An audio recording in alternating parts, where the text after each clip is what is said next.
Have you ever felt like someone, or something, was trying to warn you?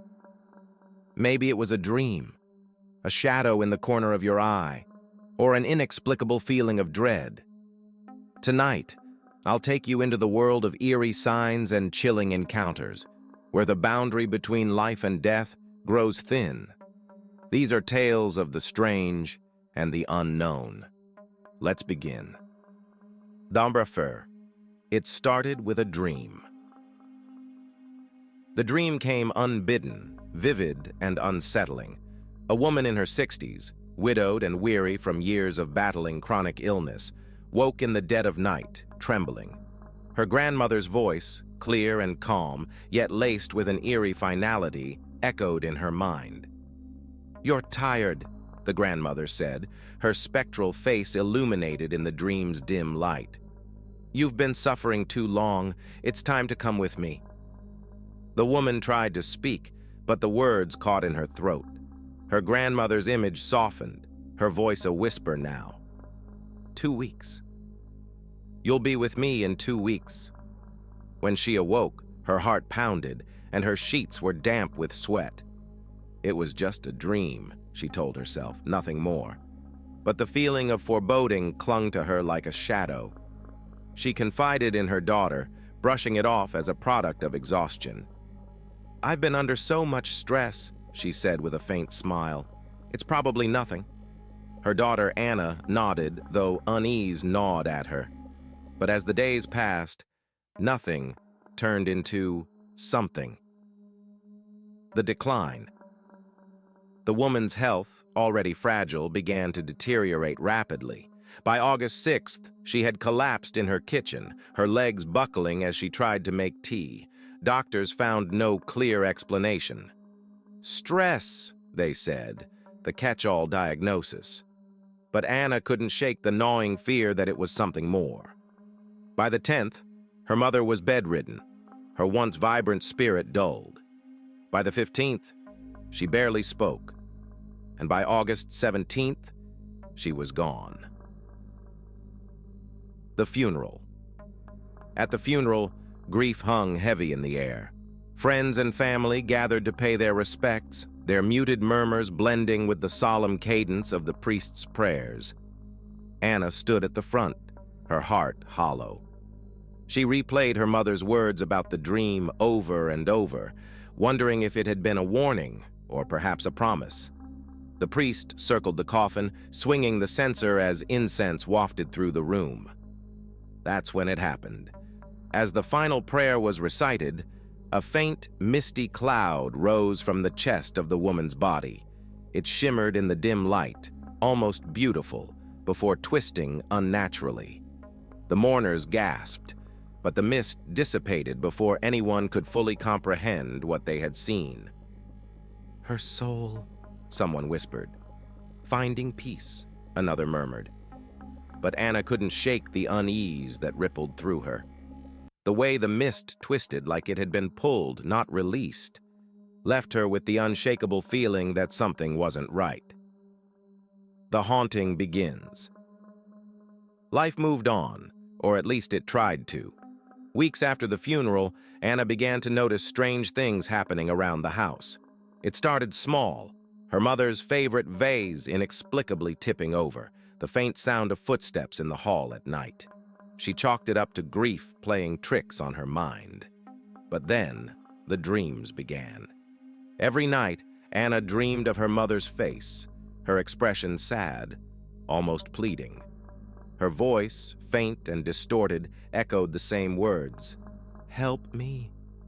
The dreams grew more vivid, more desperate. By the 3rd week, Anna awoke every morning drenched in sweat, her mother's cries still ringing in her ears. And then, one night, she woke to find her mother standing at the foot of her bed. The apparition. The apparition was pale and translucent, her features gaunt and shadowed. "Mom?" Anna whispered, her voice trembling. The figure didn't speak. Instead, it lifted an arm pointing toward the hallway. Anna hesitated, her body frozen with fear. The figure tilted its head, its eyes hollowing into black pits. "Come," it said, its voice echoing like a whisper through a cavern. Unable to resist, Anna got out of bed, her movements slow and mechanical. The figure glided toward the hallway, its form flickering like a dying light. It led her to the attic door, which had been locked for years. The door creaked open on its own.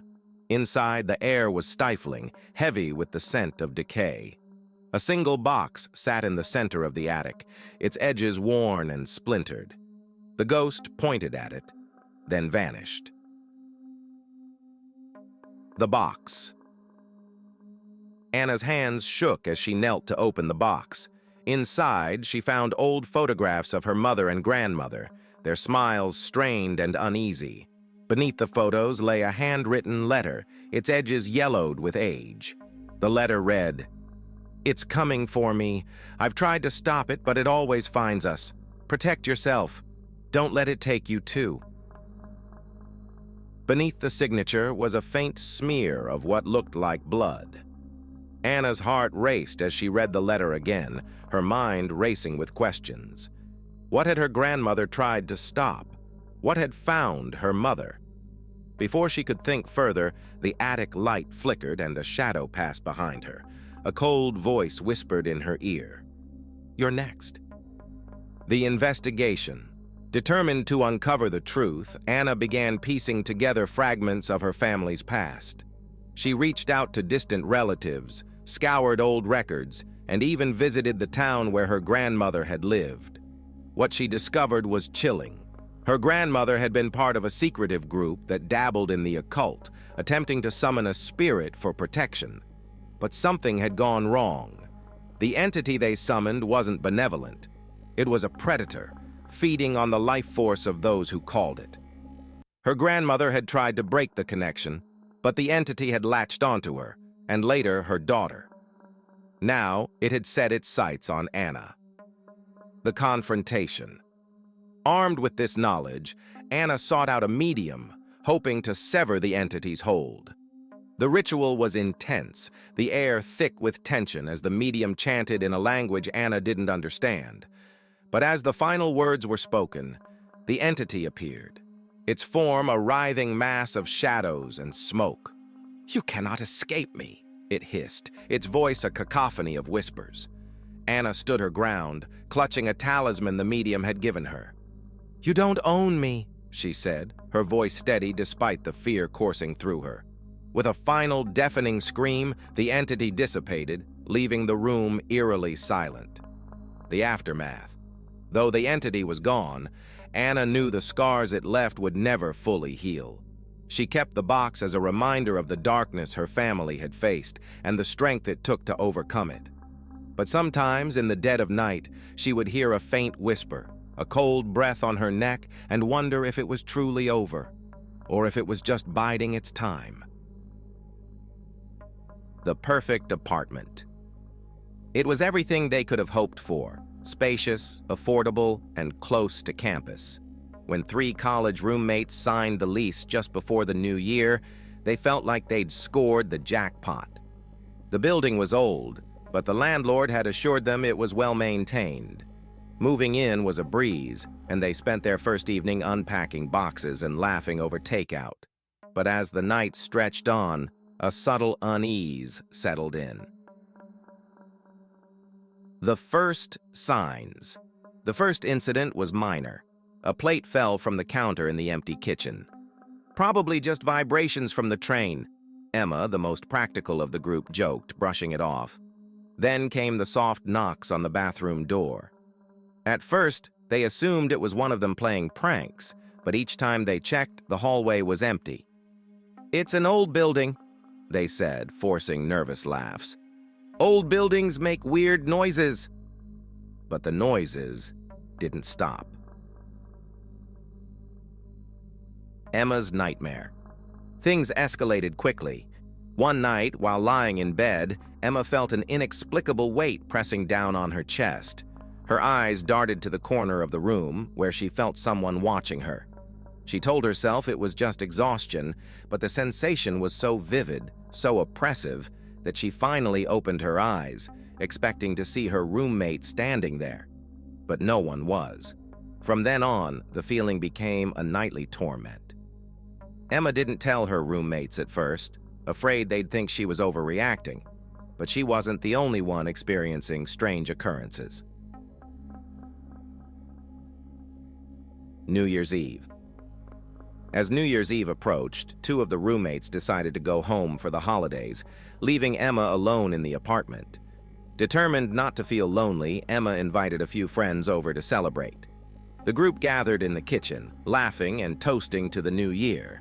The atmosphere was warm and carefree, but a nagging unease lingered in the back of Emma's mind. Her phone buzzed, and she excused herself to grab it from her bedroom. The button. Emma froze in the doorway. Her bed was empty, but something was draped over it. A blanket hung eerily from the bookshelf above, pinned in place by an old, tarnished button. She knew every item she owned, and that button wasn't hers. It was ancient, its edges worn smooth, and it gave off a faint, damp smell of mold. The sight sent a chill down her spine. Emma backed out of the room, her heart pounding, and called her friends for help. Together, they searched every inch of the apartment. They found no intruder, no explanation, but the atmosphere had shifted. The air felt thick and heavy, as if the walls themselves were alive, watching, waiting. The pact. When her roommates returned a few days later, Emma told them everything. The three of them sat together in the living room, the once cozy apartment now feeling like a trap. That night they made a pact. They would move out as soon as possible. The following weeks were tense. Each roommate experienced their own share of disturbances, whispers in the middle of the night, doors opening and closing on their own, and the ever-present feeling of being watched. By February, they were gone, leaving the apartment behind. The truth months later, curiosity got the better of them, and they began digging into the building's history. That's when they learned the truth. Years earlier, an elderly woman had lived in their apartment. She was reclusive, her family estranged, and she had died alone in her bedroom. No one had discovered her body for days, and by the time they did, her death had already become a local tragedy, whispered about by neighbors. The girls realized with growing horror that they had unknowingly moved into her room. The lingering presence. Spirits don't rest until their last rites are observed, one of the roommates said nervously, recounting something she'd read online. But Emma couldn't shake the feeling that the spirit wasn't restless because of unfinished business. It was angry, and though they had left the apartment behind, they couldn't help but feel they'd brought something with them. The old woman's presence, faint but unmistakable, lingered in their dreams and in the shadows of their new homes. The final revelation.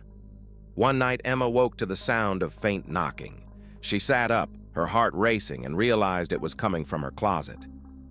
She hesitated, then slowly opened the door.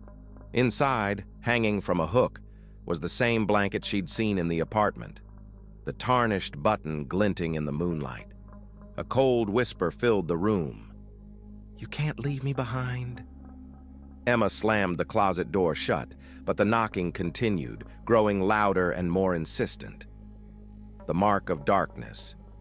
The next morning, Emma found the button on her nightstand, its surface now cracked and blackened. She tried to throw it away, but it always reappeared, as if drawn back to her. Her roommates began experiencing similar phenomena. Objects moving on their own, cold spots in their rooms, and the unmistakable feeling of being watched. They realized too late that the old woman's spirit wasn't tied to the apartment. It was tied to them. The unending nightmare. Years later, the roommates went their separate ways, but the haunting followed. Emma, now in her 30s, still wakes to the sound of knocking. She's learned to live with it, though the fear never truly fades. She keeps the button in a locked box, hoping to contain its power. But sometimes, in the dead of night, she hears the whisper again, "You're mine." And she knows the darkness will never let her go. Shut the quiet night. It was a rare moment of peace for the young mother. The house was still, her child tucked safely in his crib and her husband already lost in deep sleep. After a long day of chaos, she finally had a moment to herself. She padded softly through the kitchen, ensuring everything was as it should be. The faucet wasn't dripping, the stove was off, and the back door was securely locked. Satisfied, she scooped up their tabby cat, Muffin, who purred softly in her arms, and shut the kitchen door behind her. By the time she climbed into bed, her book open in her lap, her eyelids were already growing heavy. The whisper. That's when she heard the whisper. "Mama?" Her child's soft voice called out. Her heart skipped as she turned to the crib. "There's someone walking in Grandpa's room," her son whispered, his eyes wide with fear. She froze, her body stiffening. Grandpa's room? Her father worked the night shift as a security guard. His room was supposed to be empty. The house was old, and she was used to its occasional creaks and groans. But as she strained her ears, she heard it. Soft, deliberate footsteps, followed by the unmistakable sound of a door closing. The investigation. Her pulse quickened as she slid out of bed, careful not to wake her husband. With trembling hands, she cracked open the bedroom door and peeked into the dark hallway. The air felt colder than usual, and her breath hitched when she saw Grandpa's door firmly shut. She knew she hadn't closed it earlier. Taking a deep breath, she tiptoed down the hall, every creak of the floorboards beneath her feet amplifying the tension. Her fingers hovered over the doorknob. Slowly, she turned it and pushed the door open.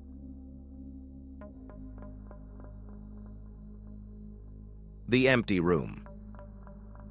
The room was empty.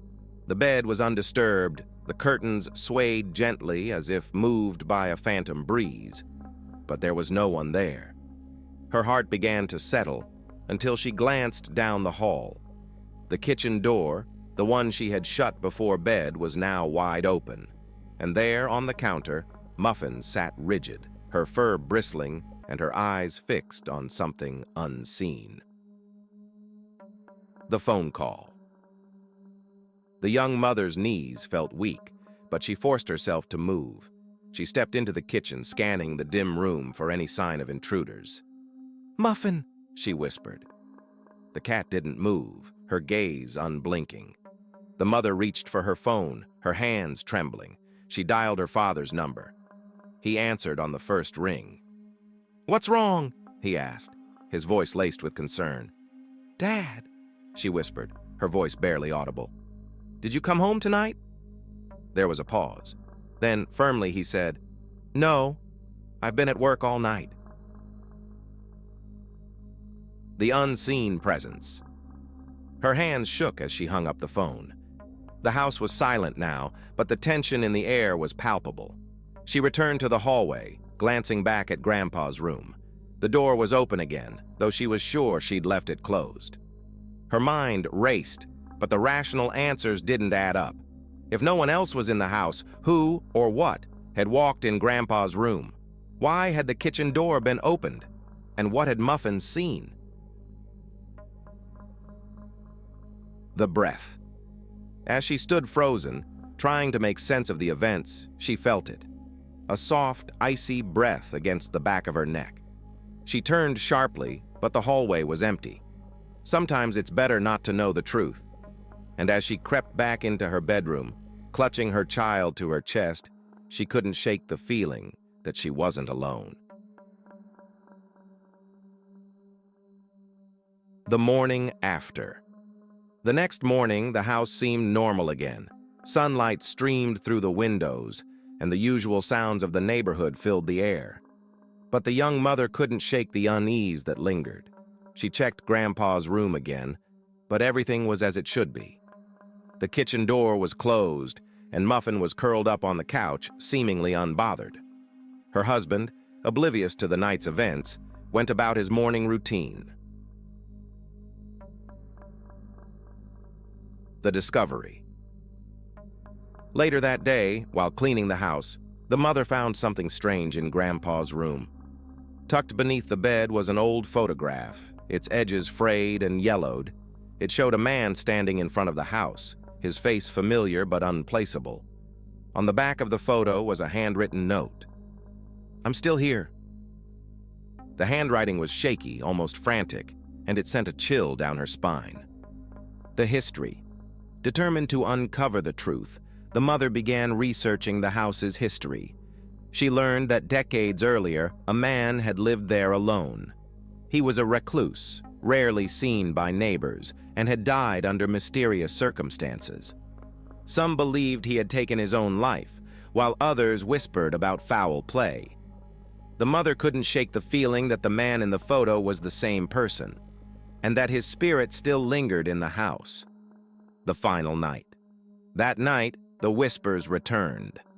"Mama!" her son called again, his voice trembling. She rushed to his crib, but this time he wasn't looking at her. His wide eyes were fixed on the corner of the room, where the shadows seemed to shift and swirl. "He's here," her son whispered. The mother turned, her heart pounding, and saw it. A faint outline of a man, his face obscured by darkness. Before she could react, the figure vanished, leaving only the sound of footsteps fading down the hall. The decision. The next morning, the mother made a decision. She packed their belongings and told her husband they were moving. He protested at first, but the look in her eyes silenced him. As they drove away from the house, the mother glanced back one last time. In the upstairs window, she thought she saw a figure watching them leave. The new beginning. They found a new home, far from the old house, and life slowly returned to normal. But sometimes, in the quiet of the night, the mother would hear a faint whisper or feel a cold breath on her neck. She would clutch her child tightly, her heart racing, and remind herself that they were safe. But deep down, she knew the truth. Some things can't be left behind.